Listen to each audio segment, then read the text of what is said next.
Freelancing এবং চাকরির মধ্যে পার্থক্য কি? আপনি কি ভাবছেন ফ্রিল্যান্সিং করবেন নাকি চাকরিতেই থাকবেন? চলুন দেখি এই দুইটার মূল পার্থক্য। ফ্রিল্যান্সিং মানে আপনি স্বাধীনভাবে কাজ করবেন, অফিসে বসে নয়, ঘরে বসে বা যে কোনো জায়গা থেকে ক্লায়েন্টের জন্য কাজ করতে পারবেন। সময়ও আপনি নিজের মতো করে ঠিক করবেন। আর চাকরি এখানে আপনাকে নির্দিষ্ট সময়ে অফিসে যেতে হবে, বসের অধীনে কাজ করতে হয় এবং মাস শেষে নির্দিষ্ট বেতন পান। চাকরিতে নিরাপত্তা বেশি, কারণ মাস শেষে বেতন নিশ্চিত। কিন্তু ফ্রিল্যান্সিং এর কাজ না পেলে আয়ও নেই।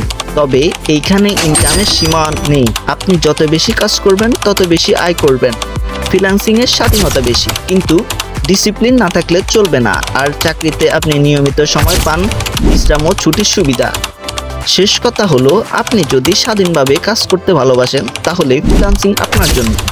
আর যদি নিয়মিত আয়, স্থিতিশীলতা চান তাহলে চাকরি হতে পারে আপনার পছন্দ।